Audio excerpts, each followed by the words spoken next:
abana mwe narababonye ndabatangarira barandeheye ndabunamira basekeye ndabaterura ndabadabagiza abana mwe baransabye sinabima sangara abantu bo gukorera. Tubahaye ikaze inshuti mukurikiye gahunda za televiziyo y'u Rwanda. Uyu ni umwanya tubagezaho ikiganiro cya Komisiyo y'Igihugu ishinzwe abana NCC. Mu gikorwa cy'umuganda uba buri kwezi, abaturage baganirizwa kuri gahunda za leta zitandukanye kugira ngo barusheho kuzisobanukirwa ndetse bazigire izabo. Komisiyo y'Igihugu ishinzwe abana ikaba yarifuje ko mu muganda w'uku kwezi abaturage baganirizwa kuri gahunda yo kurerera abana mu muryango. Ku rwego rw'igihugu, Komisiyo y'Igihugu ishinzwe abana ikaba yarifatanyije n'abaturage bo mu murenge wa Masaka uherereye mu karere ka Kicukiro. Uyu murenge akaba ari n'umwe mu mirenge y'akarere ka Kicukiro yatangijwemo gahunda ya tubarerere mu muryango ku ikubitiro. Reka tubareke mukurikire mu ncamake uko iki gikorwa cyari cyifashe.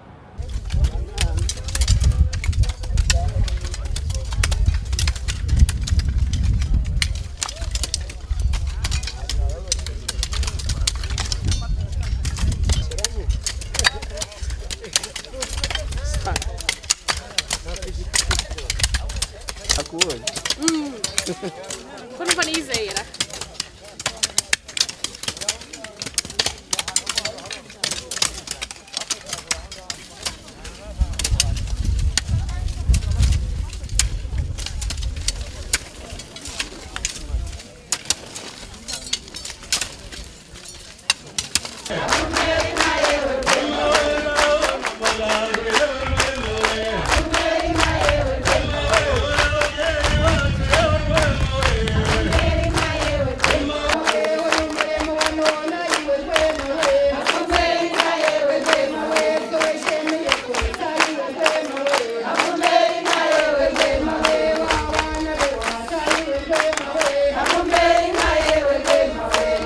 yitwa tubarere mu muryango, ariko hari abantu baba barigeze bumva iyo gahunda ivugwa. Hari umuntu waje urakoze cyane. Urabona ko hari abasanzwe bazi iyi gahunda, biri gutume rero ntaritindaho cyane uvuge imirongo migari. Iyi gahunda rero ni gahunda ya leta yaje ishyira mu bikorwa ingamba zivugurura uburyo bwo kwita ku mwana.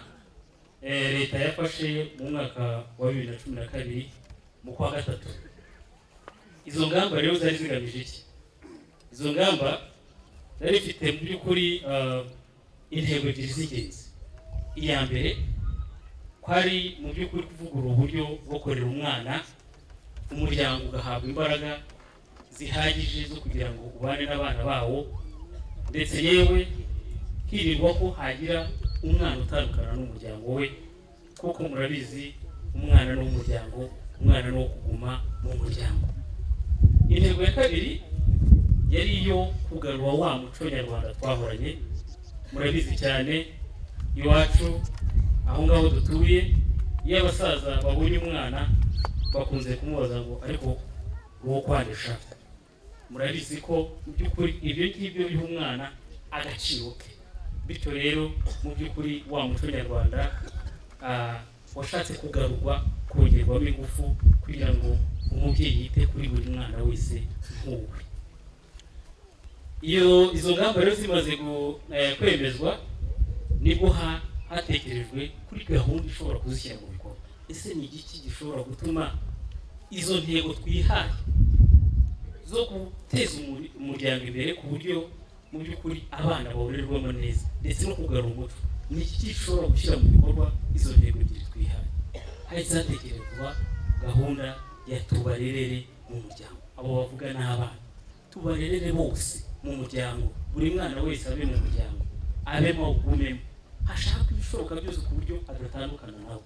Ni ukugira uwo mu by'ukuri wishyikiraho akamenya umwihariko wawe. Abana banyu muzi imyihariko yabo, muzi ugira uduhane, muzi uwitonda cyane, muzi ugenda gake, muzi uwihuta, muzi uwibuka cyane, muzi uwibagirwa cyane. bityo buri wese mumuha icyo abashije kandi mukanamufasha wenda kugera aho undi ataragera. Bityo rero mu kigo ntabwo bijya bibamo icyo kintu rero cyo kumenya umwihariko w'umwana kirakomeye cyane ku mubyeyi kugira ngo amurere neza. Icyo ngicyo ni cyiza cyane cyo kuba mu muryango. Ikindi no kugira abavandimwe, no kugira inshuti ziri aho ngaho, no kugira uwo ubwira ibanga, n'uwo wishyikiraho, uwo ushobora mu by'ukuri kugisha inama.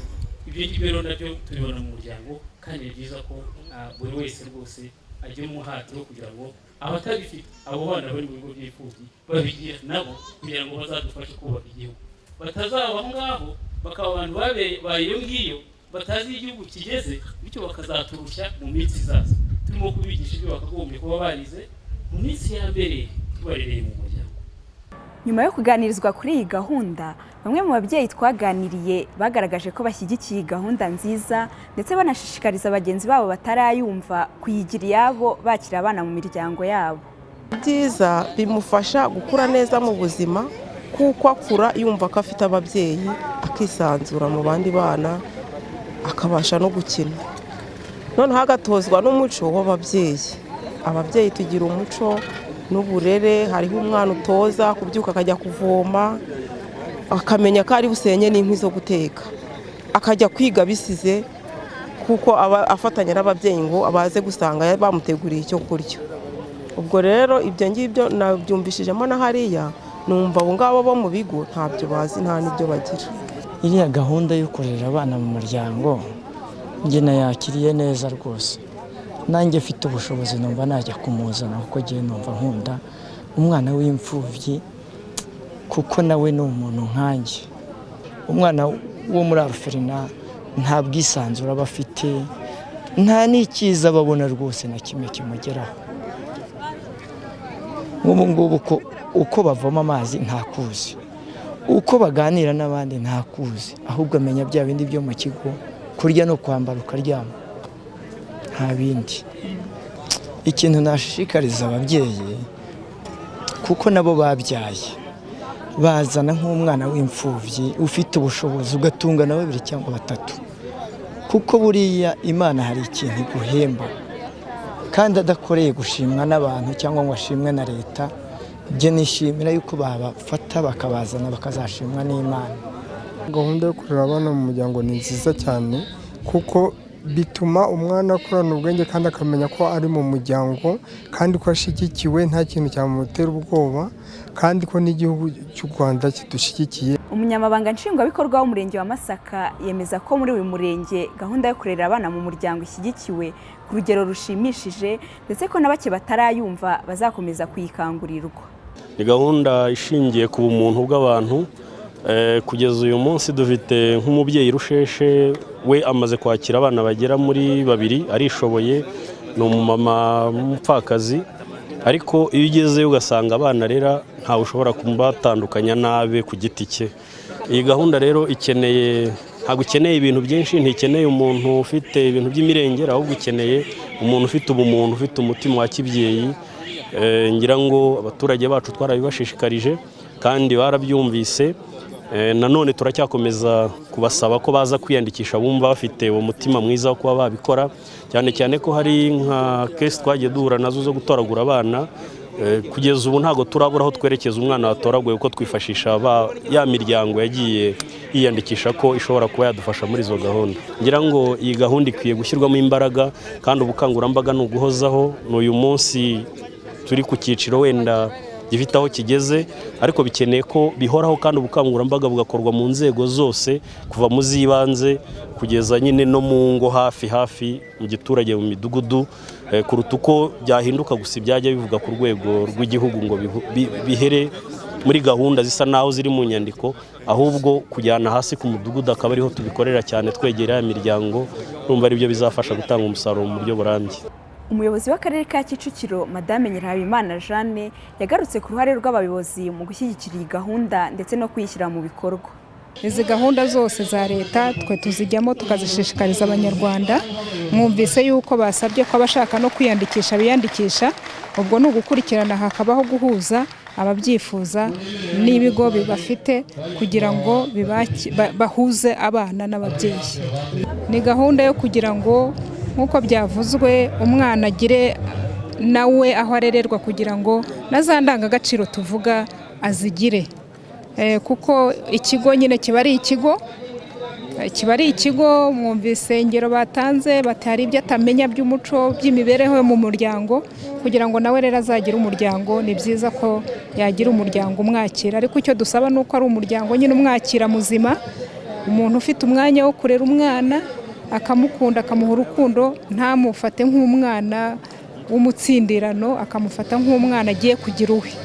Umunyamabanga nshingwabikorwa wa Komisiyo y'Igihugu ishinzwe abana Dr Claudine Kanyamanza yibukije ko kwakira umwana bidasaba kuba utunzi bya mirenge, ahubwo ko bisaba umutima w'urukundo.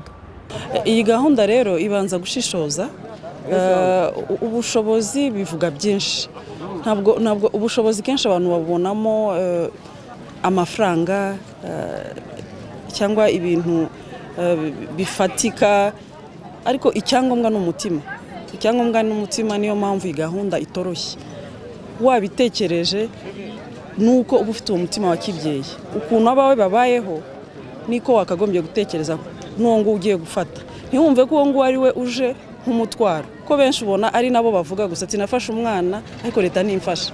Abawe se babayeho bate, bameze bate? Ubwo rero muri uko gushishoza natwe ntabwo duha umwana, nubwo uwo muntu cyangwa abo babyeyi baza bavuga ati twe turifuza umwana, tubanza kureba ukuntu babayeho. Niba ari umuntu nawe utibeshejeho utishoboye, ntabwo tumuha umwana, kuko tuba twifuza natwe guha umwana umuntu ufite ubushobozi, umuntu ufite indangagaciro cyane cyane, kugira ngo umwana arerwe. Ntitubishyiremo cyane ubwo bushobozi, nubwo ntabwo ari ngombwa, ariko nanone ubwo bushobozi nabwo tubuha agaciro, kuko nk'ibyo bigo bisanzwe bihari, hari amafaranga leta ibigenera kugira ngo abo bana bari mu bigo bagire ubuzima bwiza bw'ibanze. Umwana abashe kuvurwa, umwana arye, umwana yambare, umwana yige.